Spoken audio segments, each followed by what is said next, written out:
Everyone, আজকে আমি একটা নতুন রেসিপি নিয়ে চলে এসেছি, সেটা হচ্ছে পাটিসাপটা। তো তার জন্য যেই যে ইনগ্রিডিয়েন্টস গুলো লাগবে সেগুলো হলো নারকেলের পুর, বেলি গুড়, চালের গুঁড়ো,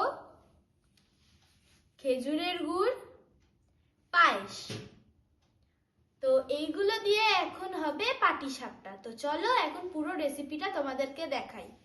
তো আমরা নারকেলের পুর আর পায়েস যেটা আছে সেটার রেসিপি আর এখানে বললাম না। তো আপনারা আমাদের আগের ভিডিওতেই এইগুলো ছাড়া আছে, আপনারা ওখান দিয়ে দেখতে পারেন বা ডেসক্রিপশনটা আপনারা চেক আউট করে নেবেন।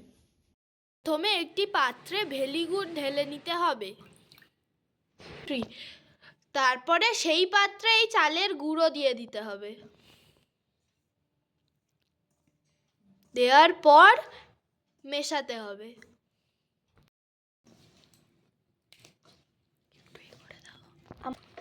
কোনো আটার দলা যাতে পাকিয়ে না থাকে, এটা দেখে নেবেন। ব্যাটারটা হয়ে গেলে তার মধ্যে খেজুরের গুড় দিয়ে দেবো। ব্যাটারটা যেন এরকমই থাকে, গাঢ়ও না অত পাতলাও না, মিডিয়াম। আর গাঢ়টা যেন ব্যাটারটা যেন এরকমই স্মুথ হয়, আর কোনো যাতে দলা না পাকিয়ে থাকে, আপনারা এটা দেখে নেবেন। প্রথমে ওভেনটি স্টার্ট করে নিয়ে তারপরে একটি অয়েল ব্রাশ দিয়ে রিফাইন্ড অয়েলটা স্প্রেড করে দিলাম। প্যানটি প্রথমে হাই ফ্লেমে থাকবে, তারপরে আস্তে আস্তে লো ফ্লেমে দেবেন। ব্যাটারটি ছিল সে ব্যাটারটি পরিমাণ মতো প্যানের ওপরে দিয়ে দিতে হবে। দেওয়া হয়ে গেলে হাই ফ্লেম থেকে লো ফ্লেম করে দিয়ে ঢাকনাটা চাপা দিয়ে দিতে হবে।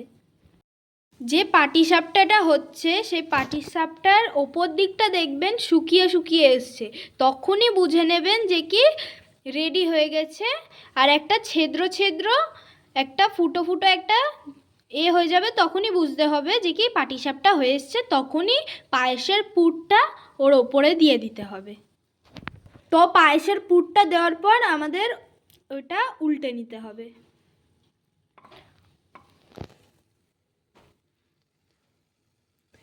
এই যে আমাদের পাটিসাপটা রেডি।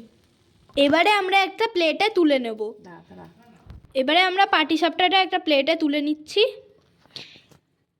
এই যে পাটিসাপটা, নারকেলের পুর দেওয়াটা দেখাচ্ছি। যেমন প্রসেসে আগেরটা করেছিলাম সেমনি প্রসেসে করতে হবে। অয়েল ব্রাশ দিয়ে অয়েলটা স্প্রেড করে দিতে হবে। তারপরে যে ব্যাটারটা ছিল ওই ব্যাটারটা পরিমাণ মতো নিয়ে প্যানের ওপরে দিয়ে দিতে হবে।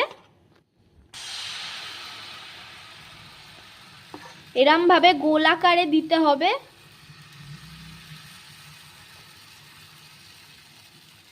তো এখন আমাদের এই যে ব্যাটারটা ছিল ওপর দিকটা দেখুন শুকিয়ে এসছে, তো তখনই আমরা নারকেলের পুরটা দিয়ে দেবো। আগের বারে আপনারা দেখলেনই আমরা পায়েসের পুরটা দিয়েছিলাম, এখন আমরা নারকেলের পুর দেব।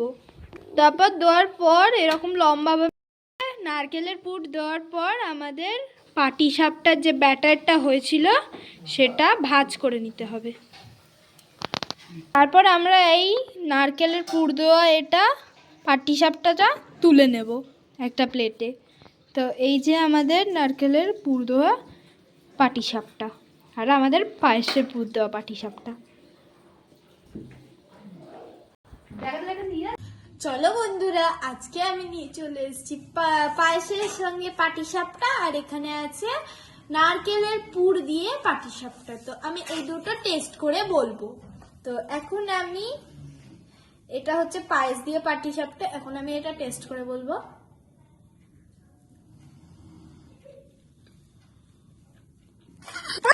তো পায়েস দিয়ে যে পাটিসাপটাটা ছিল মাখা মাখা হয়েছে, ভালোই লেগেছে আমার, অনেকটাই ভালো টেস্ট এসছে।